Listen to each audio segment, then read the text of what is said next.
हम लोग श्रीमद् भागवतम के तीसरे स्कंद के प्रथम अध्याय के 25वें श्लोक को देख रहे हैं। 24 में आपने देखा था ततस्त्वतिवृज्य सुराष्ट्रमृद्धं सौवीरमत्स्यान् कुरुजाङ्गलांश्च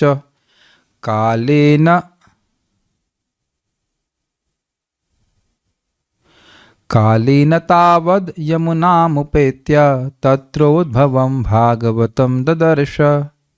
ततः उसके बाद सौराष्ट्रम रुद्धम अतिवृज्य, सौराष्ट्र जो अति समृद्धिमान क्षेत्र था उसको पार करके सौवीर मत्स्य कुरुजांगल आदि प्रदेशों को पार करके भी कालीना कालक्रम से तावत तब तक यमुना में उपेत्य वह यमुना को प्राप्त किए, यमुना के तल पे आए। तत्र वहाँ उद्धव को देखा, उद्धव रूपी भागवत महाभागवत को देखा। पुष्पशंकर माता जी, आप ऑडियो पे प्रश्न नहीं कीजिएगा, आपको होस्ट हैं, आप if you want to ask something can ask via chat. अब हम लोग 25वें श्लोक को देख रहे हैं कि जिन उद्धव जी को देखे उनके गुण, उनके विशेषण क्या हैं। बहुत अच्छे हैं, बहुत अच्छे हैं बातें। मेरे पीछे बोलिए। स वासुदेवानुचरं प्रशान्तं बृहस्पते प्राक्तनयं प्रतीतम्।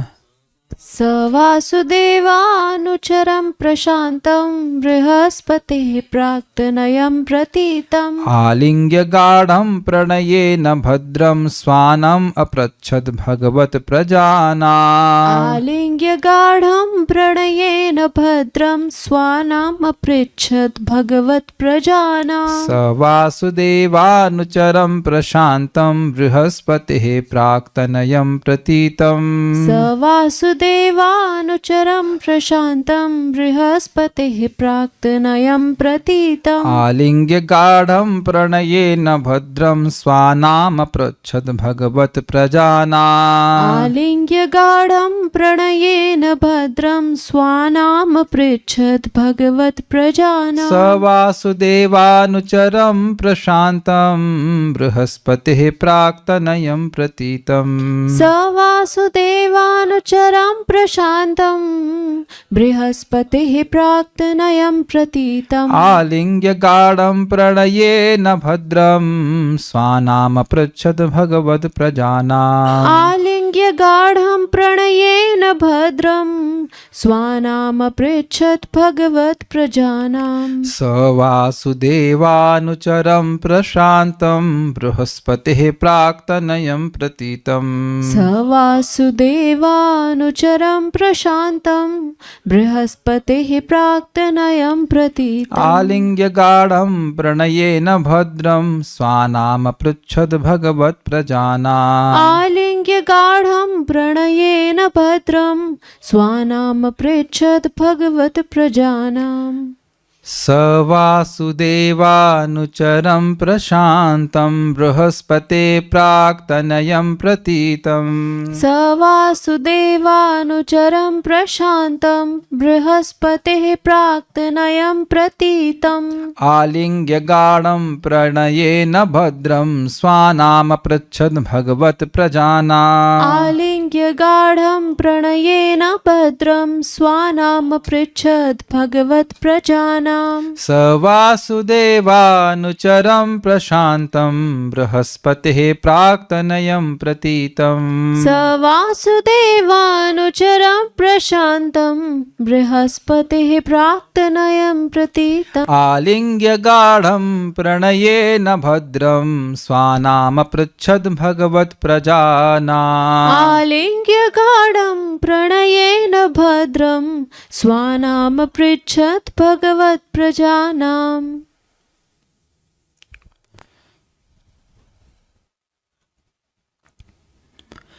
तत्पश्चात यानी कि उन उद्धव जी को देखने के पश्चात अत्यधिक प्रेम तथा अनुभूति के कारण विदुर ने भगवान कृष्ण के नित्य संगी तथा बृहस्पति के पूर्व महान शिष्य उद्धव का आलिंगन किया।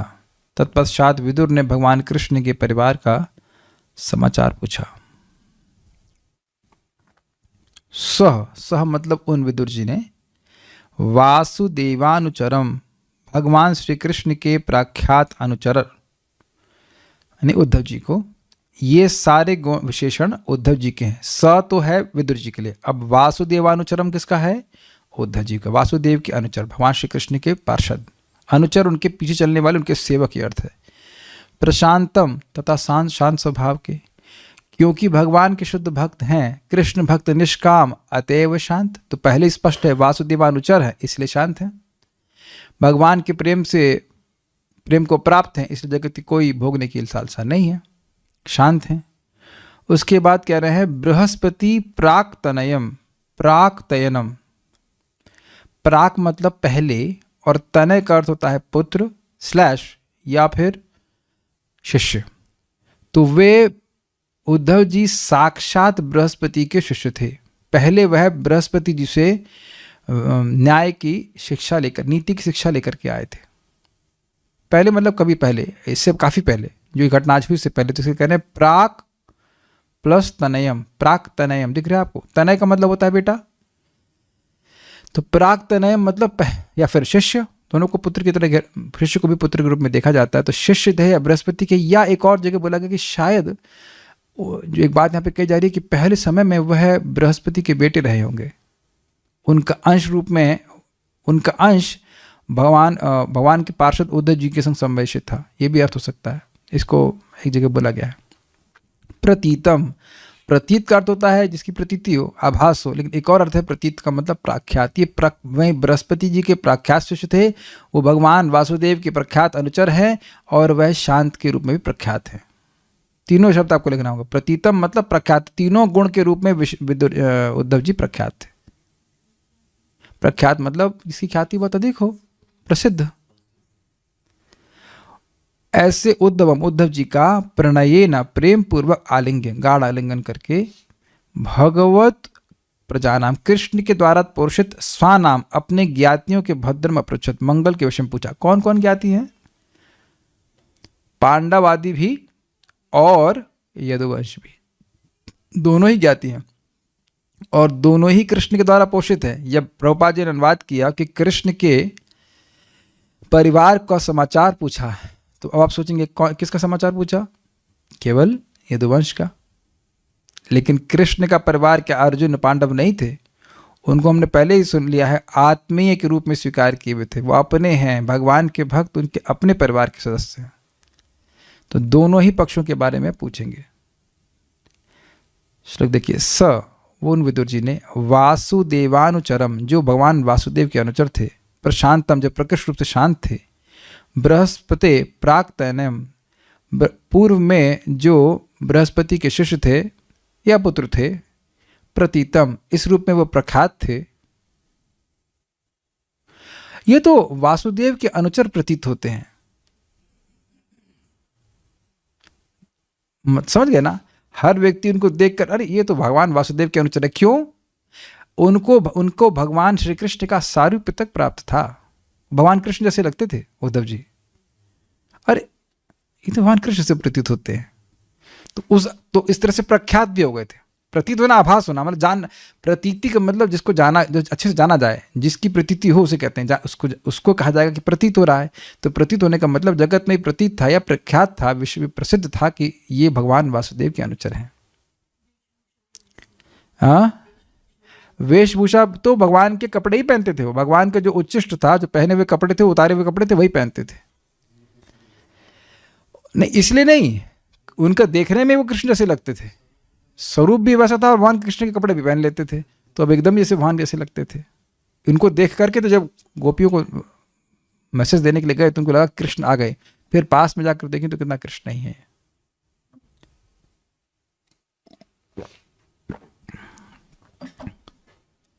प्रशांतम तो स्पष्ट हो गया, बृहस्पति प्राक्तनयम भी प्रतीतम ठीक हो गया। आलिंग्यम गाढ़म प्रणयेन भद्रम, बड़े प्रेम से उनका आलिंगन किया। किसने? विदुर जी ने। विदुर जी महान भागवत है, भगवान के प्रेमी है, तो दूसरे प्रेमी को देखेंगे तो उससे प्रेम होगा, और उसका आलिंगन किया। और भद्रम स्वानाम, अपने ज्ञातियों का, तो ज्ञाति दोनों हैं, यदुवंश के लोग भी ज्ञाति हैं और कौरव वंश के लोग भी ज्ञाति हैं। अपरिचित उनसे पूछा, भगवत प्रजानाम, भगवान के द्वारा पोषित अपने ज्ञातियों का उन्होंने भद्र पूछा, कल्याण पूछा। तो एक प्रश्न है कि भाई जब सुन के आ चुके हैं, हम पहले सुन चुके हैं कि प्रभास क्षेत्र में सुन चुके हैं कि उनके संबंधियों का नाश हो गया, तब भद्र पूछने का क्या मतलब है? तो इसका मतलब ये है कि वह अपने मानसिक संतुलन को थोड़ा सा खो चुके हैं, इन द सेंस कि इतने दुख के आवेश में है, वो आवेश में सब पूछ रहे हैं। इस जगत में देखा जाता है कभी कभी कोई व्यक्ति इससे बहुत आसक्त है और उसकी मृत्यु हो जाए तो वो पहली बात तो उसको ऐसी अनुभव होता है कि वो लोग हैं अभी गए नहीं। ये हुआ आपका अनुभव? जिनसे बहुत प्रेम हो उनका शरीर छूट जाए, आप जानते हैं कि शरीर छूट गया है, लेकिन कुछ समय तक ऐसा लगता है कि वो हैं, मानो आवाज देंगे इत्यादि इत्यादि, ऐसा होता है। बड़ा अजीब होता है ये सब ना। आप लोगों को ऐसा कभी अनुभव हुआ है? जिससे बहुत प्रेम करते हो, जैसा संबंध हो, बहुत प्रेम तो हम लोग खैर नहीं करते किसी से, लेकिन जितना भी प्रेम करते हैं वो शरीर छूट जाए तो उसे लगता है कि अरे ऐसा माइंड मैं कहना चाहूँगा इंग्लिश में, माइंड एक्सेप्ट नहीं कर पाता है इस बात को, मन स्वीकार नहीं कर पाता है कि वह चले गए। वो लगता है कि अभी भी यही हैं। तो इस कारण से वह उस आवेश में ऐसा पूछ रहे हैं, आवेश में इस प्रकार से पूछ रहे हैं।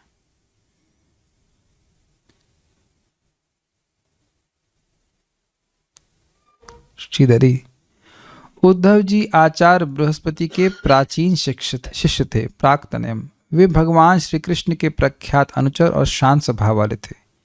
पाठांतरे प्राप्तो नयो नीति शास्त्रम ये नतम, अर्थात जहाँ पर प्राप्त नयनम पाठ है वहाँ पर अर्थ होगा नीति शास्त्र के ज्ञाता उद्धव जी का। क्या समझे आए? प्राक्तयनम की जगह कहीं पाठ होता है प्राप्त नयनम, प्राप्त नयनम नहीं, सॉरी, प्राप्त नयम।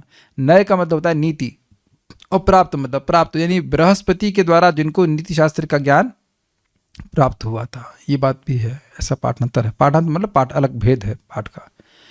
विदुर जी ने प्रेम पूर्वक गाढ़ा आलिंगन किया और उनसे अपने संबंधियों का समाचार पूछा। उनका समाचार पूछने का कारण था कि वे भगवान के पाल्य थे। किनका समाचार पूछने का कारण था? यदुवंशियों का पूछ रहे हैं या पांडवों के बारे में पूछ रहे हैं, तो वह सब भगवान के प्रिय थे, इसलिए पूछ रहे हैं। एक शुद्ध भक्त जब भी कोई वार्ता करता है उसका संबंध भगवान से ही होता है। कैसे जाने कि किसी व्यक्ति को प्रेम प्राप्त है? यह हमको भी भगवान के प्रति प्रेम प्राप्त हो रहा है। तो जिससे हम प्रेम करते हैं, निरंतर उसका सुख विधान करने की ही लालसा, इच्छा मन में बनी रहती है। ये क्लियर है? ये समझ में आ रहा है? जिससे, अगर अभी नहीं समझ में आ रहा, तो जिससे द्वेष करते हैं उसको निरंतर दुख देने की भावना ही बनी रहती है। कैसे हम वाणी से, शरीर से, मन से उस व्यक्ति को दुख ही दें, वो प्लानिंग चलती रहती है। अब ये बात अधिक समझ में आती होगी, है ना? लेकिन अगर किसी को प्रेम करते हैं तो उसको हम कष्ट नहीं देना चाहते, सहज रूप से, बिकॉज से प्रेम करते हैं और उसको जो सुख मिले वही कार्य करना चाहते हैं। यही तो बात है ना। तो प्रेम जिसका बढ़ा हुआ है वह भगवान के विषय में ही बात करेगा। इससे तो प्रज्ञा से का भाषा, जिसकी भगवान में प्रज्ञा चेतना स्थित हो गई, उसकी क्या भाषा है, कैसे बोलता है? भाषा मतलब परिभाषा, लेकिन स्थितप्रज्ञ से क्या भाषा, समाधिस्तस्य केशव स्थिति किम प्रभाषित, वो कैसे बोलता है? तो वहाँ प्रपात कहते हैं स्पष्ट रूप से भगवान के बारे में ही बोलता है। अभी हम लोग दोनों तरफ बोलते हैं, लेकिन धीरे धीरे करके व्यक्ति समझेगा कि नहीं, जिन बातों को मैं भगवान की प्रसन्नता के लिए नहीं बोल रहा हूँ, मैं भगवान संतुष्ट नहीं हो रहा, इसलिए मैं भी संतुष्ट नहीं हो रहा हूँ। क्लियरली दिखाई पड़ जाता है। सारार्थ दर्शन। हाँ, एक मिनट, कुछ आपको अजीब सा लगा? अजीब सा लगने वाली बात यह है कि ऐसा प्रतीत हो रहा है अब तक के डिस्क्रिप्शन से कि 36 साल में किसी से बात ही नहीं की है। अवधूत वेश, स्वैर अलक्षित। जब अपनों के द्वारा भी वो अलक्षित थे तो स्वाभाविक सी बात है कि अन्य से बात नहीं कर रहे थे। एटलीस्ट अनावश्यक बात तो बिल्कुल ही नहीं कर रहे थे। हम लोग बड़ी सहजता से स्वीकार कर सकते हैं कि वो किसी से बात ही नहीं कर रहे थे, क्योंकि लिखा होता अवधूत वेश। और यहां अब आप देखेंगे कि एक के बाद एक प्रश्न, एक के बाद एक प्रश्न, एक के बाद एक प्रश्न करते जा रहे हैं। क्यों? भागवतम ददर्श, क्योंकि उनने महाभागवत उद्धव को देखा, क्योंकि उन्होंने वासुदेव के अनुचर को देखा, प्रशांत भक्त को देखा, बृहस्पति के प्राक तनय जो बृहस्पति से नीति प्राप्त करके उनको देखा, इसलिए बोलना सीखा। यहाँ बोलना सीखा नहीं, सॉरी, उनसे बोलना उचित समझा कि यहाँ तो भगवान की चर्चा होगी। ध्यान दीजिएगा कि भक्तों का स्वभाव होता है ऐसे, वो शांत रहते हैं, लेकिन भगवान की जहाँ बात होती है वहाँ बहुत मुखर हो जाते हैं, बहुत अधिक बोलते हैं। क्योंकि श्रवण कीर्तन में जो सुख मिलता है भक्तों को वह तो भगवान के स्वरूप में भी नहीं है। ध्रुव महाराज की युक्ति है, रमन्ते योगिनो नन्ते सत्यानंद चिदात्मनि इति राम पदे नासौ पर ब्रह्म अभिधीयते। सच्चे साधुओं का स्वभाव है कि ऐसे वो शांत रहते हैं, ये बहुत कम बोलते हैं, लेकिन जब भगवान की बात आती तो बड़े उत्साह से बोलते हैं, क्योंकि भगवान का संपर्क उनको प्राप्त होता है। जैसे कि सुखदेव गोस्वामी के बारे में यही सुने थे, किसी से एक शब्द नहीं बोलते थे और 18,000 श्लोक बोल गए। तो क्या कारण था? क्योंकि भगवान की बात थी, तो इसलिए वह बोले, इसीलिए वह यहाँ पे पूछ रहे हैं। ये तो पूछना बहुत बड़ी बात है। जो व्यक्ति 36 साल किसी को कुछ नहीं पूछा, वो अब, या बहुत पूछा होगा तो पूछा होगा पानी है कि नहीं आपके पास, कुछ भोजन मिल सकता है। जरूरी नहीं कि जो भिक्षा मांगेगा वो वह बोलेगा ही। ध्यान दीजिएगा, जरूरी नहीं है कि जो भिक्षा मांगेगा वो बोलेगा ही। ब्रज में भी आप देखते हैं गोवर्धन के पास बहुत साधु लोग बैठे रहते हैं, कुछ नहीं बोलते। वो कुछ दे दिया, किसी ने दे दिया, नहीं तो नहीं, अपना भूखे रहेंगे, भजन करेंगे। ऐसे उन्नत भक्त होते हैं। माधवेंद्रपुरी का एग्जाम्पल हम जानते हैं। तो जरूरी नहीं है कि वो बोलेंगे ही। अगर बोलना ही होता तो किसी को साथ लेके चलते ना, वो अकेले क्यों गए थे? किसी से बात ही नहीं करना चाहते थे। तो वो अब विदुर जी, उद्धव जी से बात करेंगे। थोड़ा सा जल में खत्म है, आपके पास चलो रहे।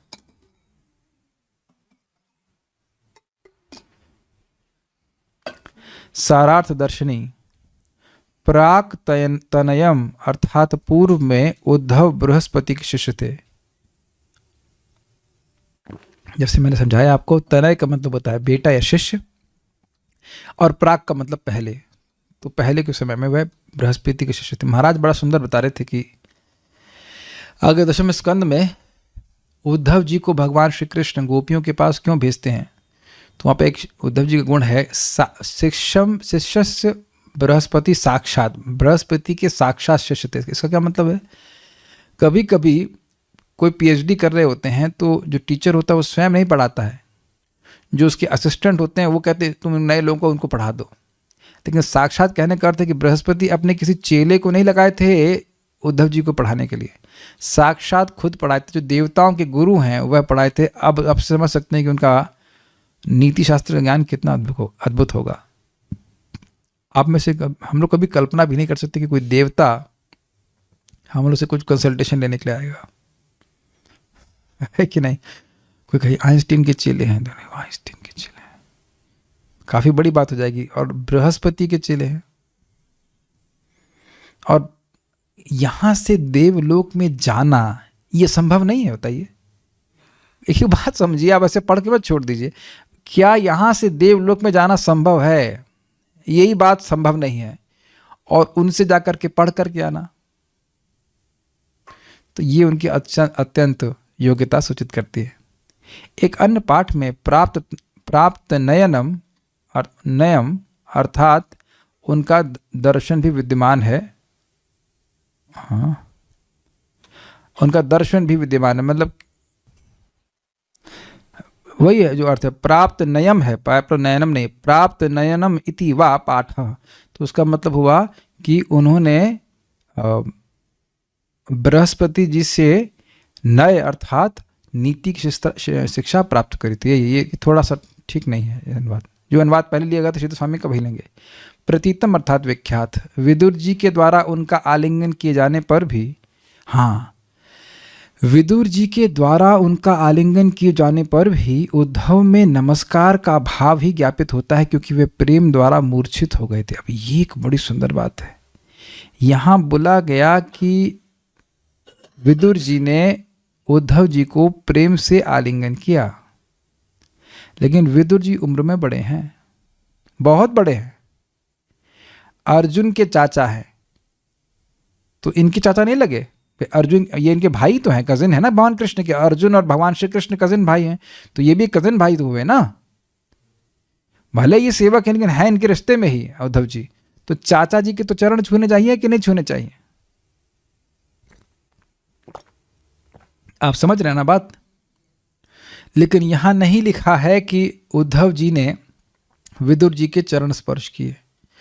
तो ये सूचित करता है कि ये प्रेम के कारण मूर्छा को प्राप्त, उनको तो बाह्य स्मृति ही नहीं थी। देख रहे हैं कि कितनी छोटी छोटी बातों को भगवान आचार्यों ने विचार किया। इसीलिए समझने का प्रयास करें। हम लोग अपनी बुद्धि से भागवतम को कभी समझ ही नहीं सकते। आप ये कभी सपने में भी नहीं सोच सकते कि इस श्लोक में ये बात भी छुपी हुई है ना?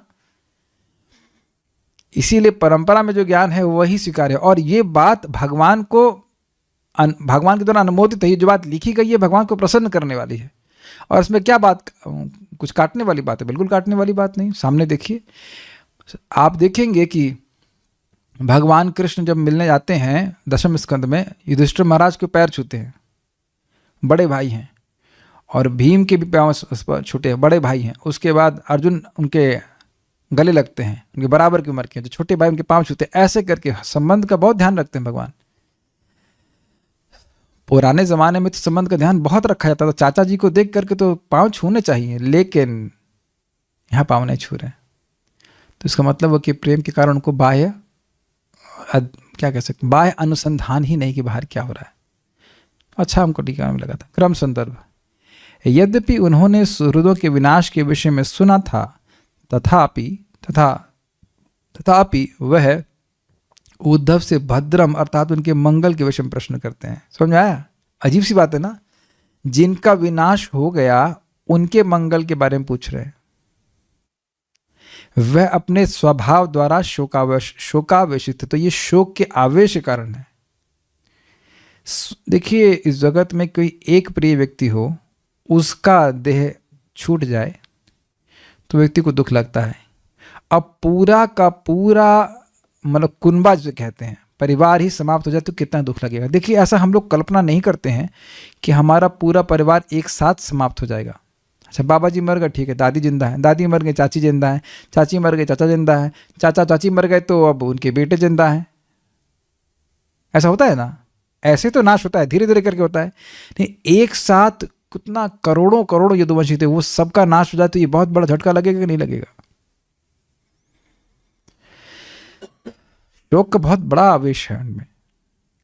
स्वानाम अर्थात वे उनके परम आत्मीय थे। किनके परम आत्मीय थे? विदुर जी के। इस कारण से वे पूछ रहे हैं।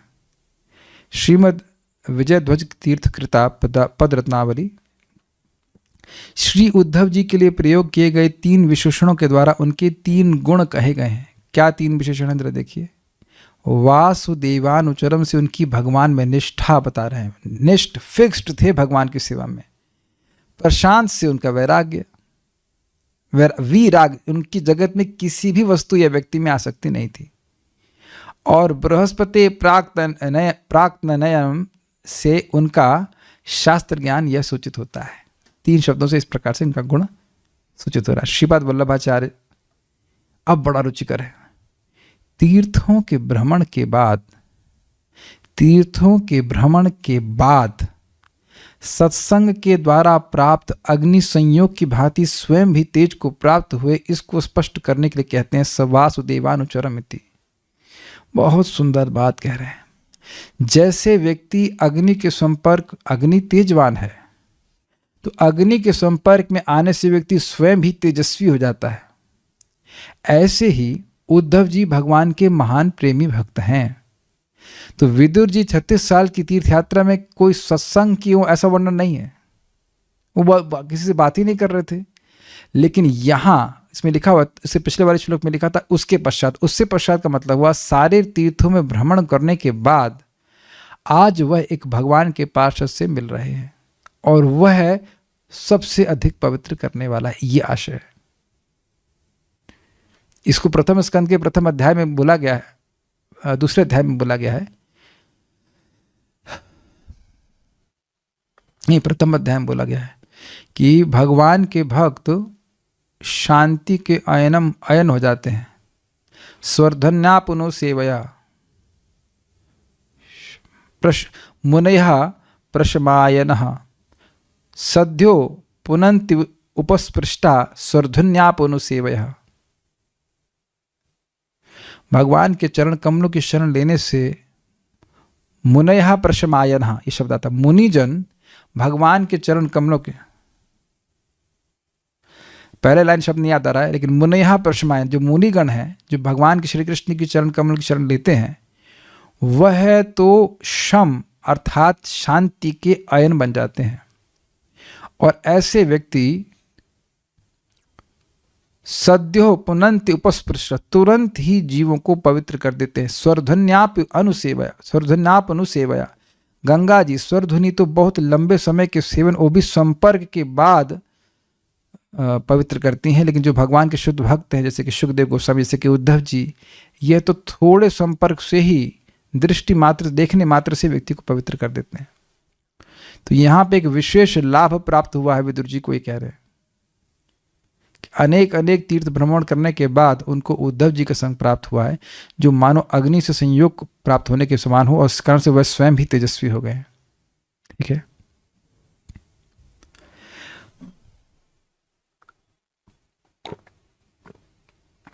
ये देखा गया है कि लोग गंगा जी में स्नान करते हैं और बाहर आके बीड़ी पीते हैं, लेकिन अब भक्तों की संगत में व्यक्ति के अनर्थ बहुत जल्दी नष्ट हो जाते हैं। इस बात को लोग समझ नहीं पाते हैं,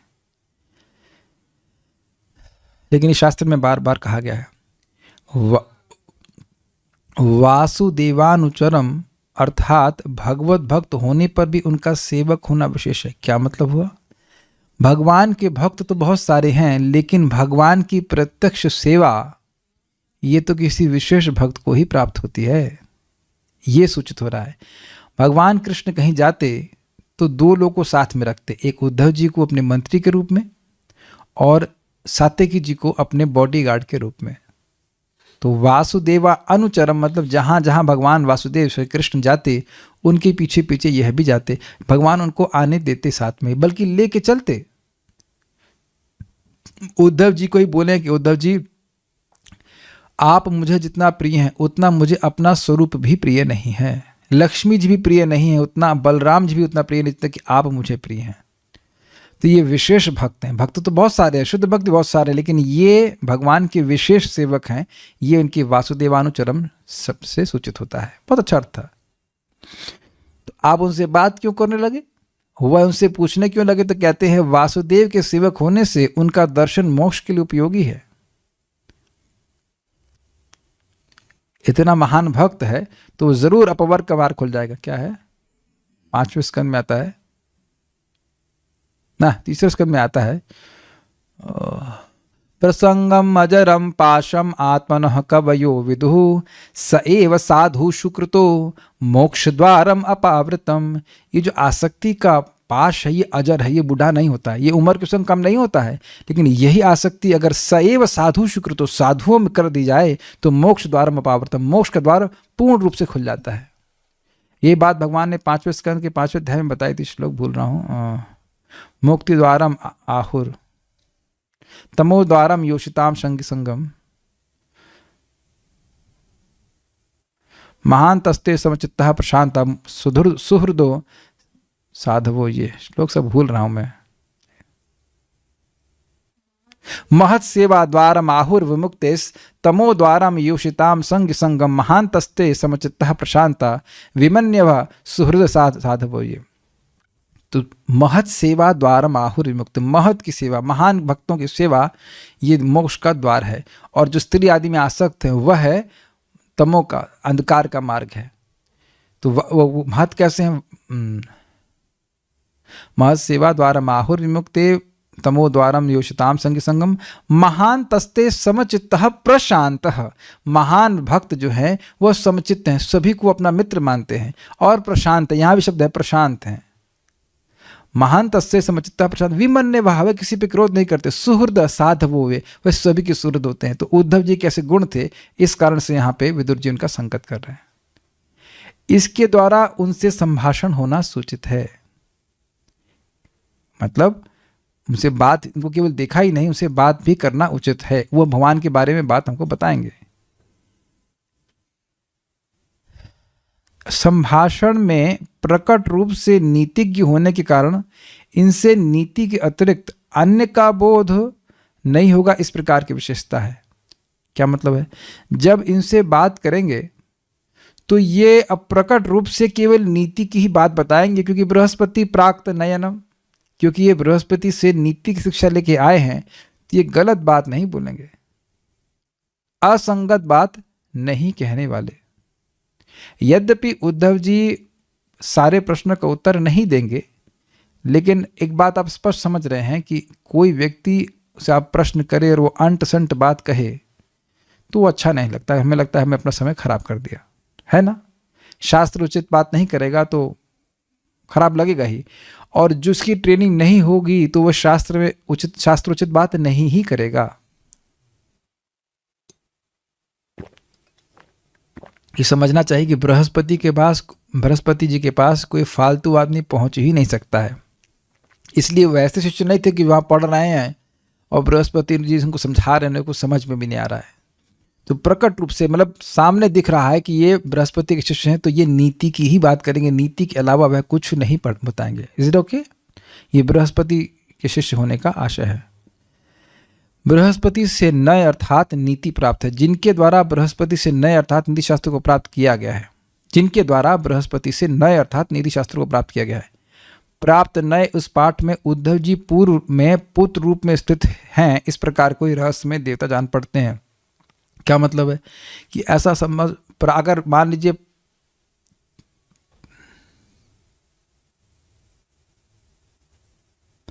ये स्पेलिंग मिस्टेक है, प्राप्त नहीं प्राप्त तो नहीं होना चाहिए।